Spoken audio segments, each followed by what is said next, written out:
Welcome to the Infowars Nightly News. It is Friday, November 13th, 2015, and I'm Leanne McAdoo. Joining me is Joe Biggs and Jakari Jackson, and we're going to be spending the first half of the show tonight bringing you all the updates on the Paris terrorist attack. But here's what else is coming up on the show.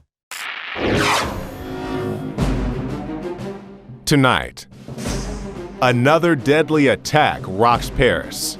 Then, part 2 of St. Louis's nuclear legacy. And the Pentagon issues an unconfirmed report about the death of Jihadi John. That's next. Joe Biggs here with Infowars.com. Now we have some breaking news out of Paris, France. First, let me go over here to this Vice News. They were the first ones to report on it that I could see. Earlier, deadly shooting reported in Paris. Now these are the first reports. There are reports of 2 separate gun attacks and 1 explosion in Paris, France. One happening at a Cambodian restaurant and another near a soccer game right there. Well, that's where the explosion happened there. Now we'll go through here, look at some pictures. This is a guy who's on the ground. And as you can see, broken windows out of the cars here, and then over here at this restaurant. Well, a third deadly attack is taking place in Paris presently. Officials are pretty confident at the moment that this is another terrorist attack. If it is, it will be the worst in France's history. What we know right now, at least 40 people have been killed in these attacks. Hundreds of people have been taken hostage there in a stadium. At least 6 shootings took place in Paris, 3 explosions as well. Reports that those were suicide bombs. And 6 to 8 hostage takers are presently, like I said, holding people hostage in a Bataclan concert hall. So we'll definitely be bringing you more updates as this all comes in. Paris, right now, the entire city is on lockdown. They have instituted a curfew as well. But, you know, guys, what do you think? This is getting pretty intense there, the scene, from what we're seeing. Yes, Leanne, with more on that, President Holland has actually been evacuated from the stadium, so he was in attendance when this whole thing started. And it's being reported by the New York Times that the shooting occurred near the former headquarters of Charlie Hebdo. So it's very interesting that they have these 2 shootings in a very close proximity. Yeah, there's actually a Vine out right now on the internet you can find on Twitter or something like that that shows someone filming the soccer game inside, and you hear the explosion going off. They're saying several killed, you know, Kalashnikov attacks, grenade explosions. Multiple attacks at different sites, reports of suicide attacks, hostages taken. And it's such a big event that we feel like we should go out there. So myself, Rob Dew, and Paul Joseph Watson, along with a camera guy, are going to be heading out there to France as soon as possible to get some good updates, have some boots on the ground, you know, a reliable source that, you know, a lot of people look for us for information. Yeah. And we'll talk about the whole gun-free zone thing, how that really isn't working out, and how the fact that the president's coming out saying that this was just another senseless killing, completely ignoring the fact that it's a gun-free zone. These people don't have the ability to protect themselves. One of the shooters yelled, "Allah Akbar." Yeah, and when that happens, you're a soft target. So gun-free zones make you a soft target. People get killed. We need to stop that whole mentality, that liberal logic that less guns means that everyone's going to be safe, completely ignoring the fact that criminals are criminals for a reason, that they don't abide by laws. They're going to shoot anyway. So. Exactly. All right, and actually now we have Alex Jones breaking in to give us his analysis. Thank you, Leanne.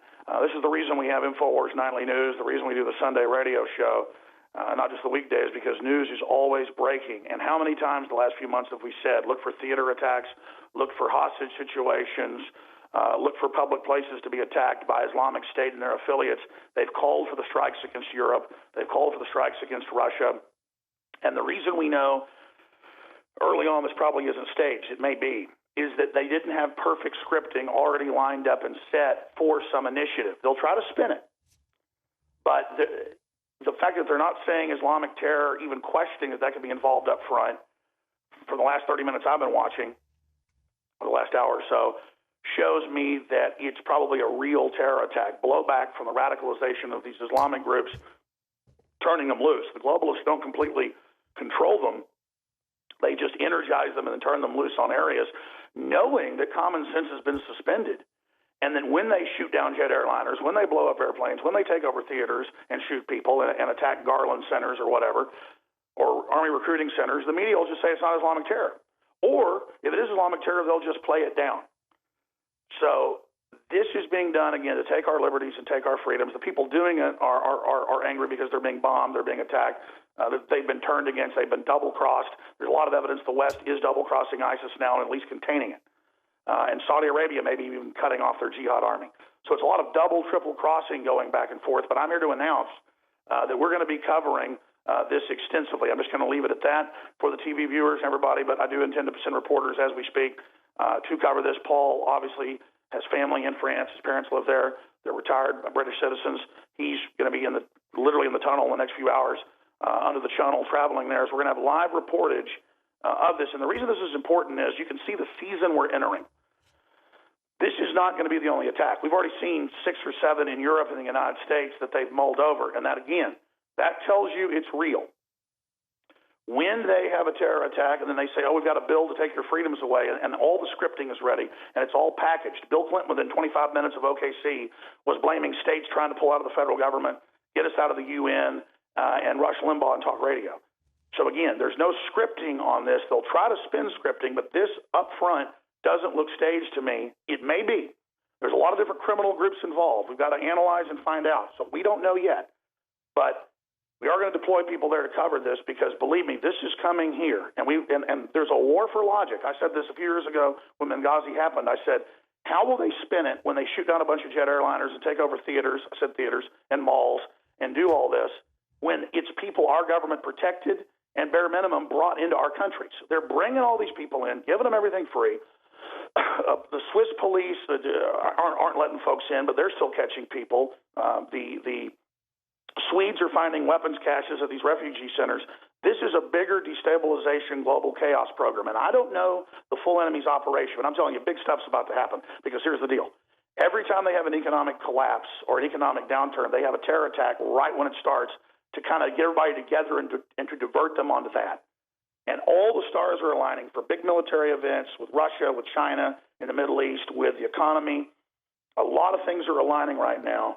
And so that's why this comes at such a key point that we know France is actually funding the jihadis, engaged in all this behavior, and now it blows back against them because they're using the jihadis to overflow the country and basically balkanize it. And the jihadis are like an army of the socialists. So the socialists will say, capitulate to us, give us more freedoms, give us more money, give us more taxes, and we'll protect you. We've got to point out, wait a minute, because the mainstream media won't do this. You're the very government media that went along with this and brought these people in.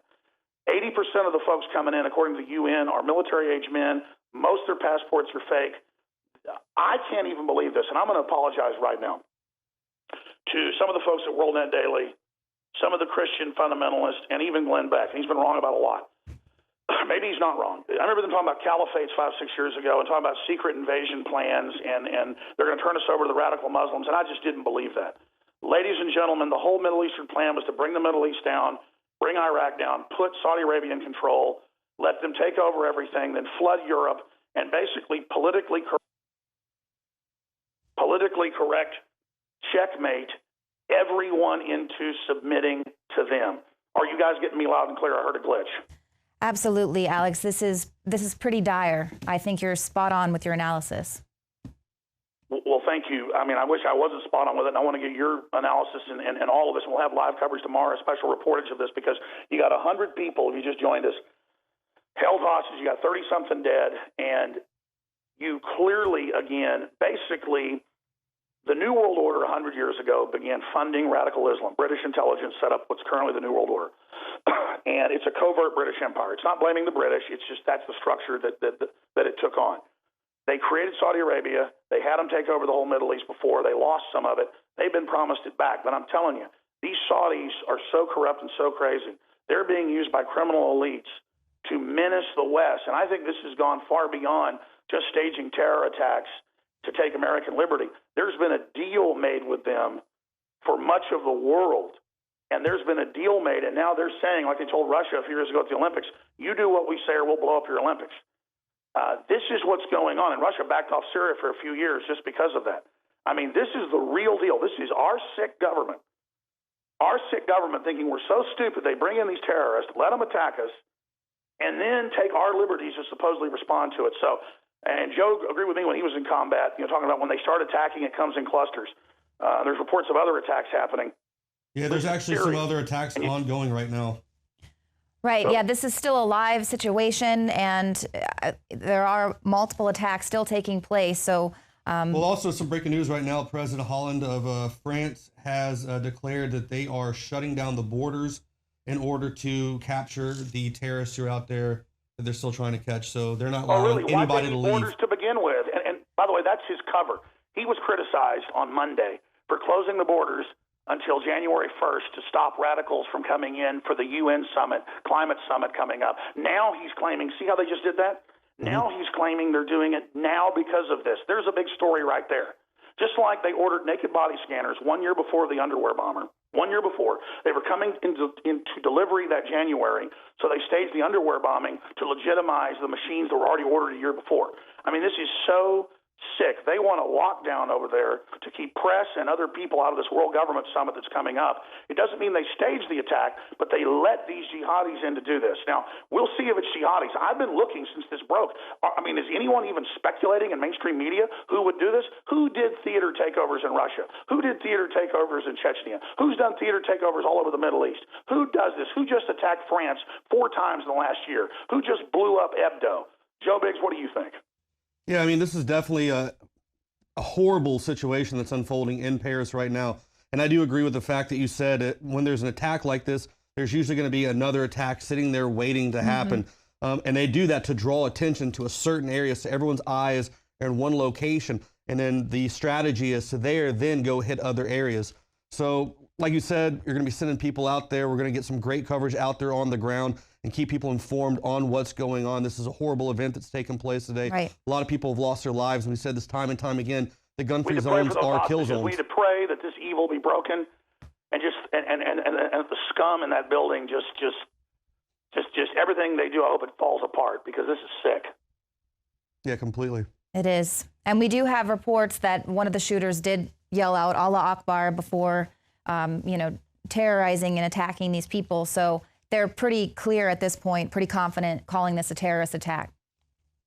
Well, I want to be clear. Our government is good overall. Our military are great people. Our police are great people. Our citizens are great people. It's very sophisticated. It's like a Spectre movie, but it's all come out now. We've been proven right on this.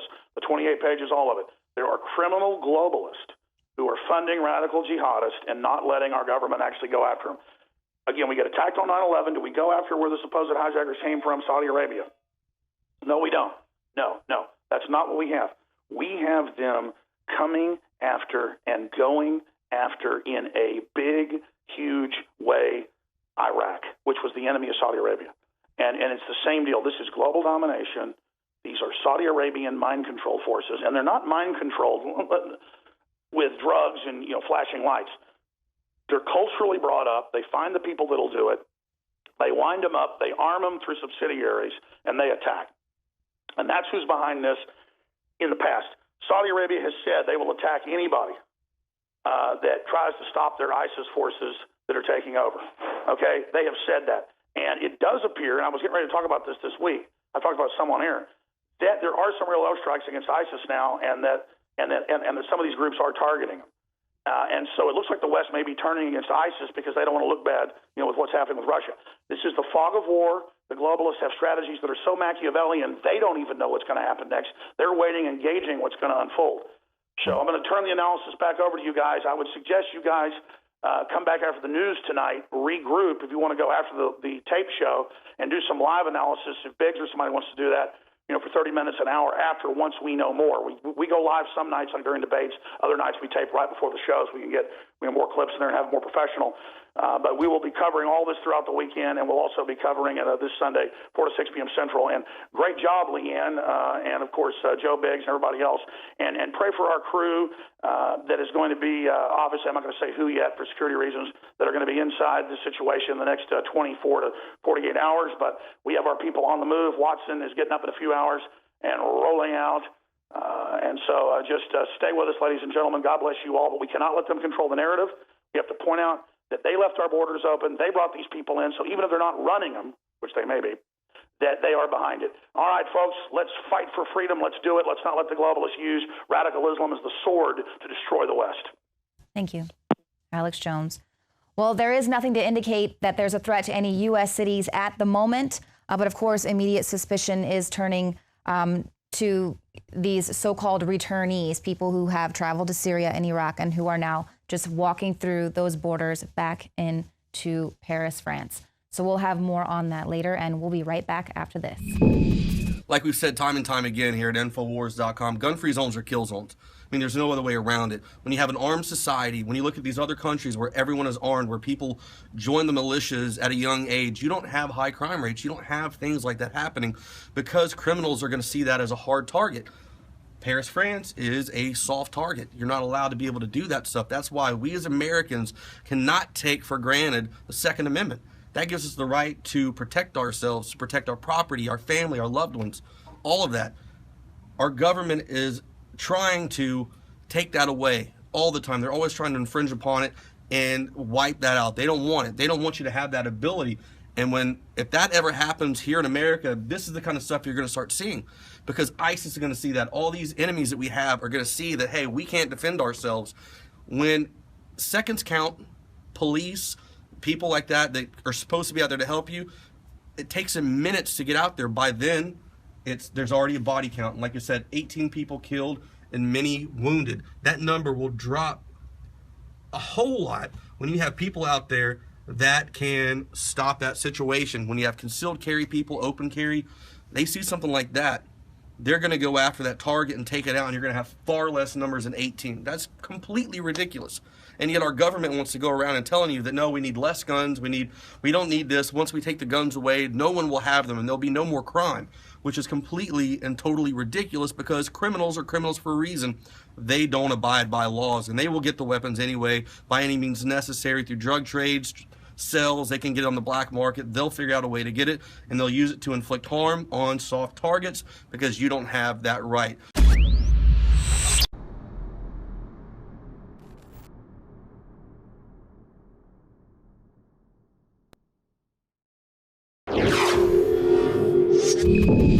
Welcome back. We are talking about the terror attacks that are going on in Paris. The situation on the ground is still developing, but at least 60 people have been killed. France has declared a state of emergency. They've actually shut down the border. Now, Joe, you were actually speaking about that before the break. Tell us a little bit more. Yeah, so far the president has ordered the borders to be shut down.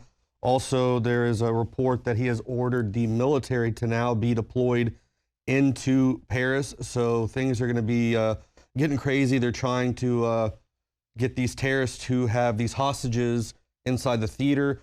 Right now, I just got a report about a minute ago saying that police have started storming into that theater, and they are trying to find these guys. So, you know, prayers for the people who are trapped in there right now, being held hostage. Hopefully that everything can go smoothly and these cops can get these guys. But, you know, like I said, our prayers are out there. This is a sad day. Right. And now, obviously, the city is on lockdown. They're instituting a curfew there. And, of course, the situation is still developing, so we don't know exactly why this has taken place. We haven't found any sort of a manifesto or anything like that. But we did, you know, get reports today. Jihadi John supposedly was killed. Obviously, he was a ISIS celebrity there. I mean, obviously, it's total speculation, but I mean, any ties there, or is this blowback from that happening? Completely random, or I don't know. You know, like we said, Paris is a soft target. They're not allowing their citizens to do this kind of stuff. So this is why Americans need to protect the Second Amendment.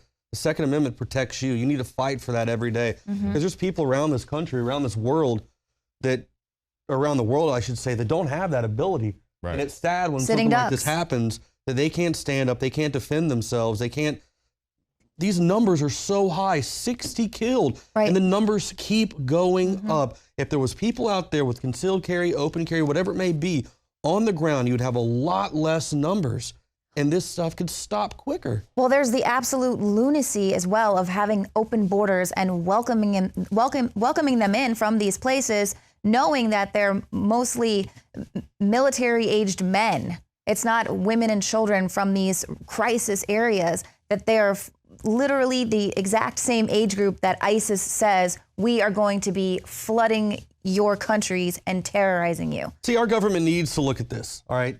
All these countries that have their borders wide open, this is the kind of stuff that's happening. This is what's going to happen. If we don't open our eyes, if the government, the American, bigwigs in Washington don't do something, this is going to happen here. This is what they want. These stories because you remember after some of our more recent shootings here in this country, Obama comes out, he says, these attacks don't happen in other countries, even though we had Charlie Hebdo right before then, and now we have this attack as well. And they always use this notion that if you get rid of the guns or if you ban the guns, the criminals are going to give up the guns. Well, go ask the people in Chicago. Or all Australia. the gangsters and everybody else still has firearms to go and terrorize the public. But when you have these soft targets, as Joe is talking about, it makes them wide open. Even if you do have a shooting like happened here in Dallas, somebody was able to fight back against the people who came in there and tried to start up some ruckus. Right, because you're saying, why France? I mean, what did they do to ISIS, the Middle East? I mean, there's other countries, so they are just soft targets. It's like middle school, elementary. You get the big kid, he picks on the little kid because he can't do anything. Right. And he does it purely out of the fact that he gets off on it. These guys are hardened criminals. They're psychotic. Just like Paul Joseph Watson called them, bloodthirsty psychopaths. That's what they are. And we have to treat them that way. We need to lock these borders down. We need to have stricter rules. We need to look at the people who are coming in. When you open your borders, when you let people flood in, you're going to get bad people. It's not saying that all immigrants, all migrants, whatever you want to call them, whatever politically correct term you want to use, it doesn't mean that all of them are bad. But when you have that open access, bad people will come in and do bad things because that's how they are wired. Right, and that's what they've been warning, is that this isn't even, you haven't even seen the beginning of it. This is just the tip of the iceberg with this attack, and who knows how long they've been planning this, and if this supposed kill of Jihadi John, if this was something in retaliation or just to terrorize people. That's what they want. They want these countries to be terrorized. There's sleeper cells right now in this country. There are sleeper cells right now who are waiting to do something like this, waiting on the call, waiting on some guy over there across the pond to go, hey, carry this out. Your time has come. Let's do this. Do this for Allah. Put that bomb on your chest. Do whatever. People take so many things for granted in our country. Yes. Wake up. Open your eyes. This will happen here if you don't make some changes. Right. And then, of course, we've got another story from Paul Joseph Watson today about migrants there in the Netherlands who are sleeping in the street in protest of the fact that they haven't been accommodated with televisions in their rooms, and that all they're given is a bed and a roof over their head and maybe a little fridge to the side. And they're complaining about that. Meanwhile, it's costing the Netherlands $36,000 per asylum seeker to take care of them. And so these are not, like I said, these are not mothers and their children who are fleeing Syria. These are college-age men. Well, it's like last year with the whole, influx of people coming through the border. Well, they're women and children. We went out to the borders. I didn't see tons of children. I mean, I saw some, but most of them were tatted up, gang-looking dudes who were coming over here. I doubt they're trying to go out and get a job and start a fresh life or something like that. No, a lot of these guys are getting recruited into MS-13 gangs. But some of them are MS-13. Yeah, a lot of them are. That's because the people who do encounter Border Patrol or the ICE agents, they know they're MS-13 because they have MS-13 tattoos on them. Right. Don't we have enough crime and gangs here that we don't need to import people? Of course, if people want to come through a legal, proper channel, mothers, children, that's fine, but we don't need to import crime into the country. No, absolutely. And that's what I'm saying is just this total lunacy of having these open borders, seeing hundreds of thousands of people flooding these countries, coming from the Islamic countries that do not like the Western way of life, knowing they're not going to assimilate into the culture that they're going into, and being kind of angry. And then, of course, you're going to have your racism and your fear already being stoked in these countries as well, causing this backlash and this fight. It's just so frightening. I mean, I think about the small towns where there's 300 people in the town, and now there's 1,000 people from another country that are, I mean, you're done. The history of your town is completely done. I mean, the mainstream media doesn't even report on the fact that, last year, even in Falfurrias, Texas, they're finding prayer rugs, they're finding Arabic money, they're finding all this stuff.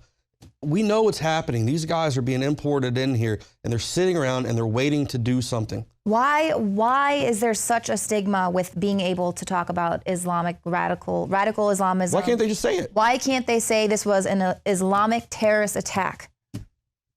It goes against their agenda. I mean, we have a president who's in bed with a Muslim Brotherhood. I mean, we have a president who supports La Raza, the race. it just doesn't really care. You know, the Clintons, they don't care. They've come out and said, we support these guys. We fund them. We give them money. We arm them. We created them. You know, that's what she said. They're Dr. Frankenstein. ISIS is Frankenstein. This guy is a monster. Has gotten completely and totally out of control. You have a plane that just went down not too long ago, whatever, the Russian plane. There's all this stuff going on. It's starting to happen. They're gaining momentum. And meanwhile, our country, our government wants to try to enforce stricter gun laws. They want to take away our abilities to protect ourselves. They want to open the borders. They want to allow the same stuff that's happening in France to happen here, so they can impose a martial law, so they can have a bigger police state, so you can have tanks driving up and down the road everywhere, arming these, you know, military guys to the teeth. I don't want to live in a world like that. How do you think they're going to be able to convince the American people to give up their guns when things like this keep happening and when people see that they cannot protect themselves? Well, they always use situations like that. They say, well, those guys didn't have guns, we wouldn't have these shootings. And a lot of people don't make that correlation that these guys are criminals. They're not going to give up their guns. The military didn't sell them the guns. If ISIS came here and did that stuff, they'd sell that same line. If they didn't have guns, they wouldn't have done this. Well, if you had a gun, you could defend yourself. Meanwhile, like you said, we're giving these guys the guns, the grenades, airdropping grenades to these guys, which they use against people. And then people say that, well, a crate full of grenades isn't going to stop the U.S. military. Yeah, it's probably not, but it's going to kill a whole village full of innocent people. The sign on the recruiting station, the Armed Forces Service Station in Chattanooga, said that this is a gun-free zone. Right. That guy, I guess, didn't read the sign because he still was able to kill people. Criminals don't read that. They don't care. No, they absolutely don't. People need to be angry and go, hey, enough is enough. You guys need to do something. This is ridiculous. It absolutely is. And it is frightening. And unfortunately, I feel like the numbers are going to rise. Like I said, the situation on the ground is still ongoing. We do have word that several of the hostages have been released, but there is still an ongoing hostage situation. We don't know much about the attackers at this moment in time, but we'll be keeping you updated with everything. Stay tuned to Infowars.com, and we'll be right back after this.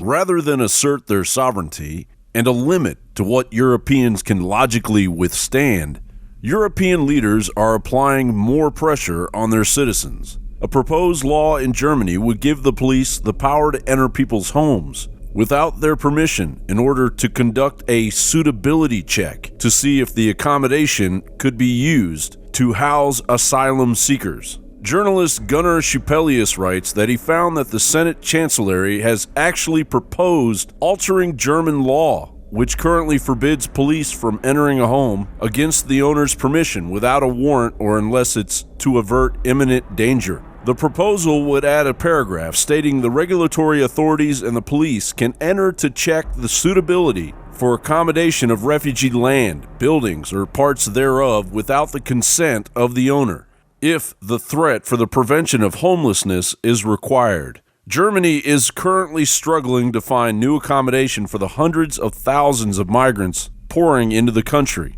Some German citizens who live in social housing have been given eviction notices in order to make way for asylum seekers. Migrants are also being housed in 4-star hotels. Earlier this year in Sicily, migrants had taken up residence in the Florio Palace until they were driven out by Palermo police. And in Germany, a church had its altars and crosses removed to accommodate the Muslim migrants. A German member of parliament has also called for introducing a compulsory labor program under which young Germans would be forced to spend a year in the service of migrants. Also in Germany, a refugees welcome organization based in Bonn posted a message commenting on a party that was held for migrants last week.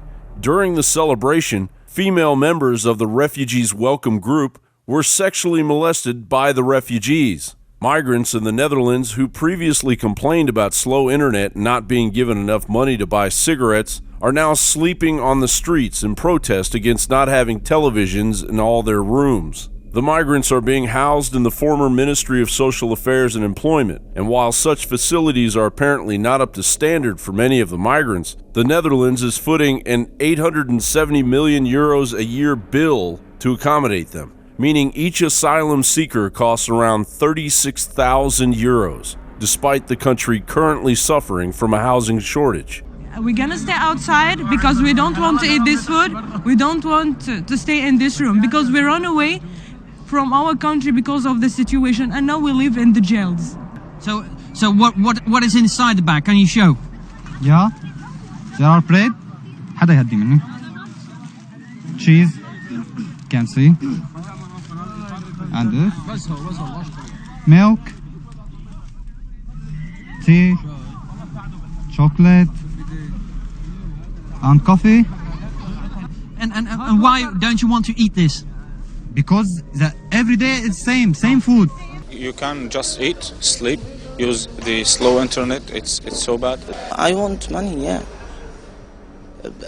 I want money because I want to smoking. No service. No service. No service.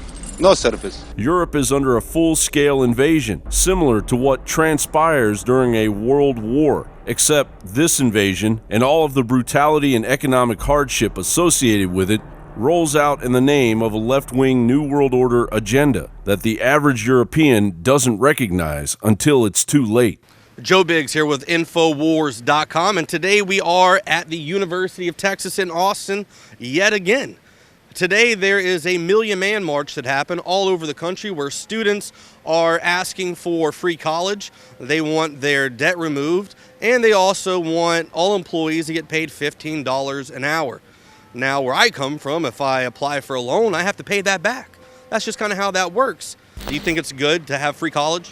Yeah, I definitely think free college would be great.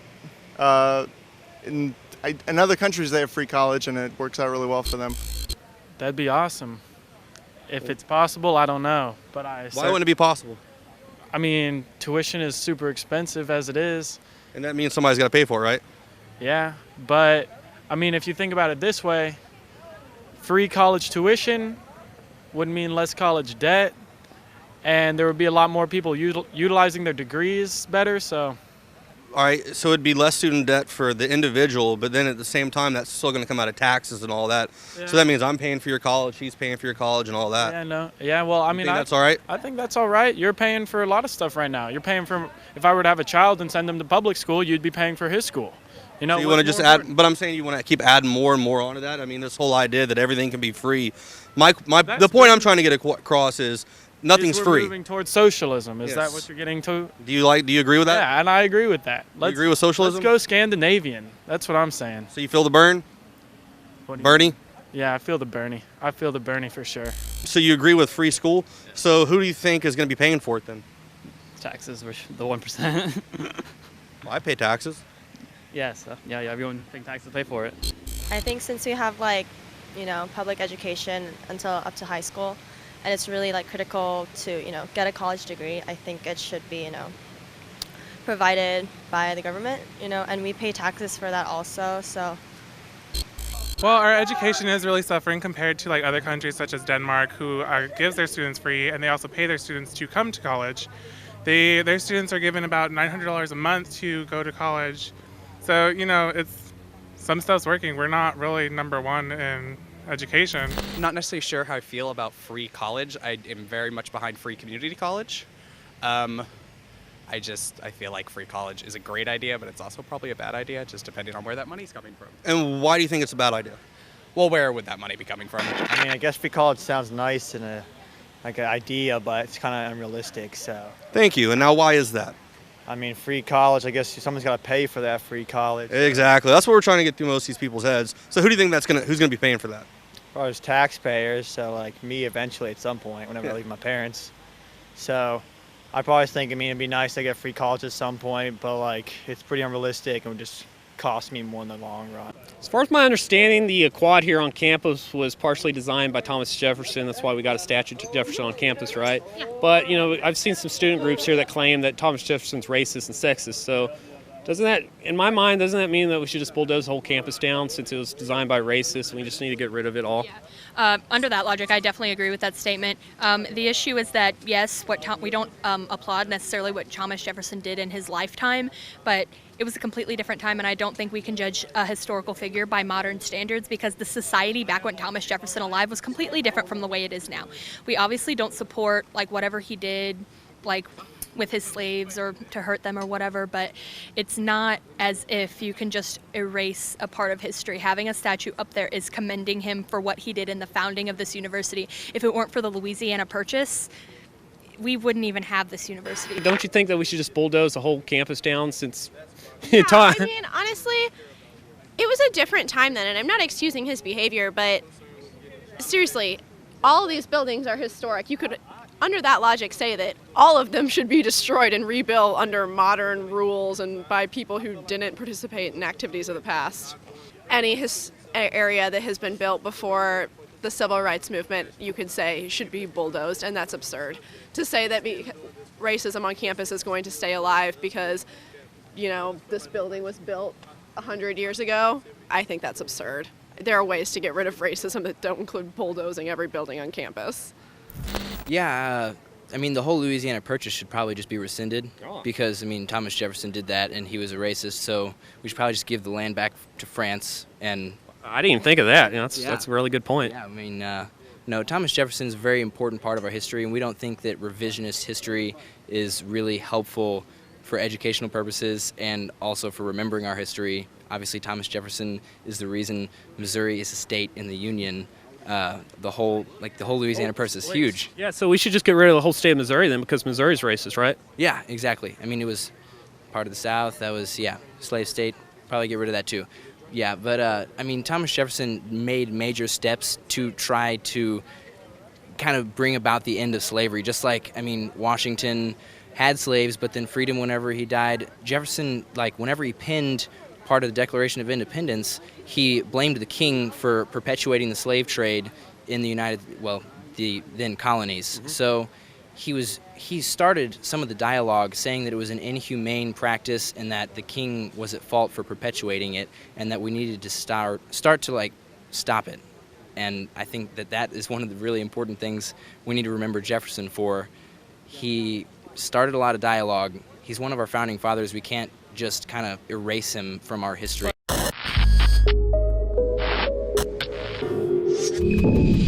You know, I remember going to my grandmother's house all the time when I was a kid. I mean, that was our home away from home. I mean, isn't everybody's grandma's house their home away from home?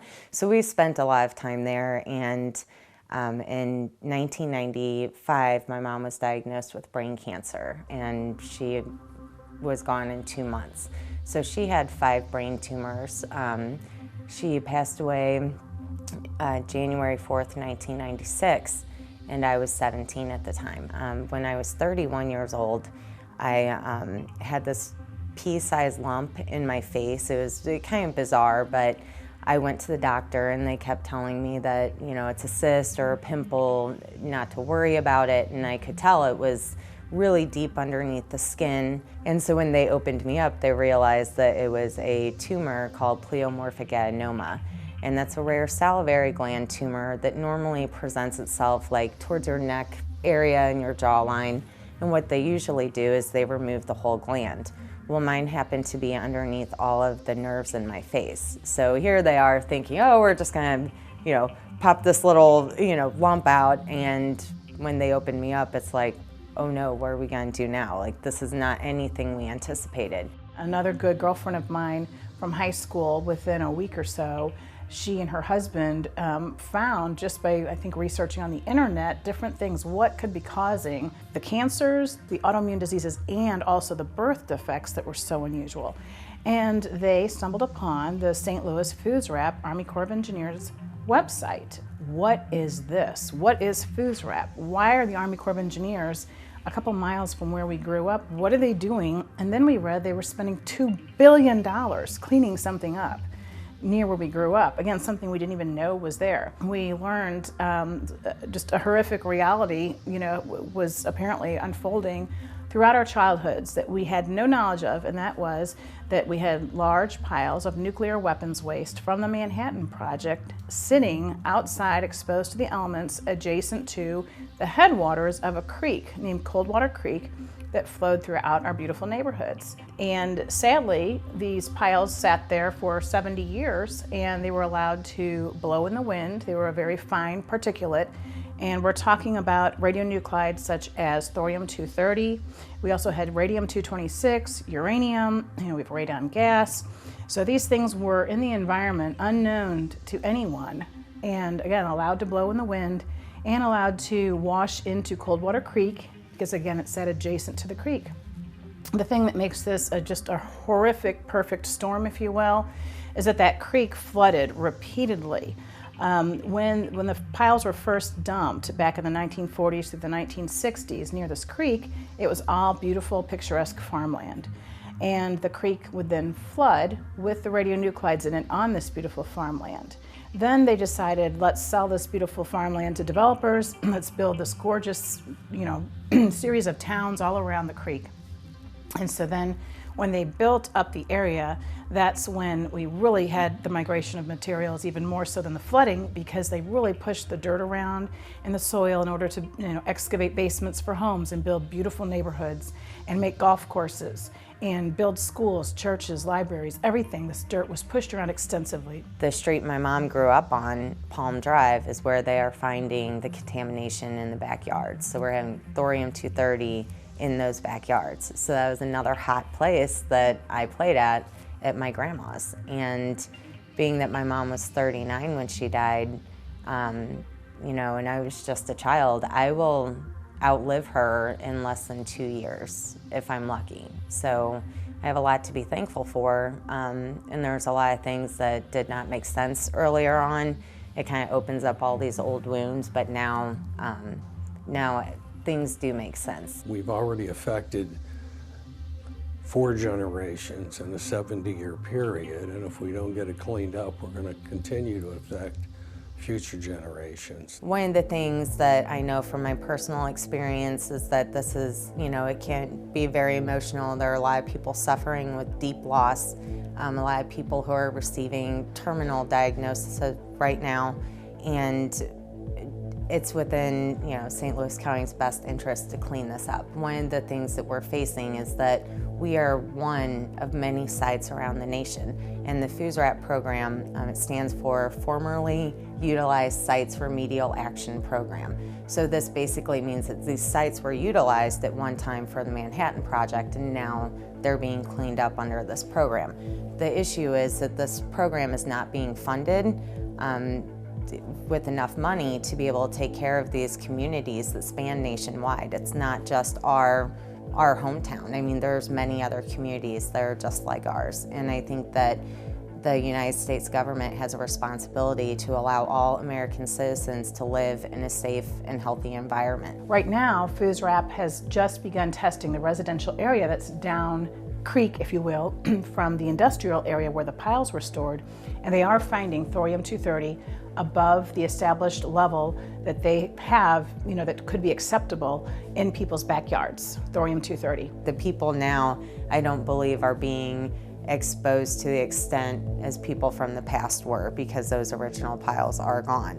However, finding them, finding these contaminants in the backyard is obviously still a very great concern, and we're concerned for the families who live there, because they may be 6 inches deep, but when people are planting gardens, people still plant gardens. Are they digging that up? Is it in their backyard also, or are they digging it up and bringing all those things to the surface that could potentially affect the health of the people who live in the community now? People still have vegetable gardens in their backyard where they're eating vegetation that is planted in soil that could have thorium-230 and other radionuclides in it. So as far as modes of transport, you did not need to play in the creek, although a lot of children in this area did play in the creek when I was growing up. That was not the only way to come in contact with the radionuclides, dermal contact with getting it on your skin. It's more our concern in addition to that, but a bigger concern because it affected more people, would be the inhalation, just living in the community, having no idea this was going on, and microscopic, radionuclides, inhaling them. The biggest problem that we're running into in this is there's a lot of resistance and to continuing the cleanup, and it comes back to funding. The federal government so far has spent $2 billion cleaning up, quietly I should add, cleaning up this area in St. Louis. That tells me there must have been some concern for the health of the region, because why would you spend $2 billion? The more education that we can give the community, it's just the more opportunity we have to receive that additional funding to help clean up hopefully the rest of the contamination. But now, as meeting with FoosWrap, we're very pleased with the work they're doing. They really are scientific and very methodical, and they're excellent. We're very happy with the work they're doing. However, they're just at the tip of the iceberg of what needs to be done in this region, this North St. Louis County region. And so we know that they are going to need many hundreds of millions of dollars to complete this project properly, in which it needs to happen because it's not the fault of the people who live here. It was part of our federal defense. Wartime efforts, when anything goes, you know, with the waste, and the workers didn't even know what they were dealing with. So, you know, the community certainly didn't know. First of all, many people aren't aware of their exposure. They have these strange, you know, health issues surfacing, and so they're not able to relay that to their doctor. When they finally do, a lot of times, you know, they've been blown off or not taken seriously enough, or the health community does not know what to look for, and then many times it's too late for people, and they wind up with stage 4 cancer. We're also working with our congressional delegation to open a dialogue about getting downwinder status. Downwinder status is for many communities that were downwind of a lot of the test sites when they were testing the atomic bomb. And so some of those communities have received downwinder status. It allows for grants to come into the community, education for healthcare providers. We will not change our exposure. Many people this comes too little, too late for, but we can do something good for the future so that a lot of people don't have to experience the personal losses that we have. The latest update on the terrorist attacks in Paris. The French security forces have stormed the Bataclan Theater. They've killed at least 2 attackers, and several ambulances were on scene to cope with the victims there. We're going to be bringing you all the updates throughout the weekend. We'll be filing reports. Our reporters will also be on the ground there in Paris, bringing you all the updates. So stay tuned to Infowars.com throughout the weekend, and we will see you here again Monday night, 7 p.m. Central for the Infowars Nightly News. Hey, my mind is going. I can feel it.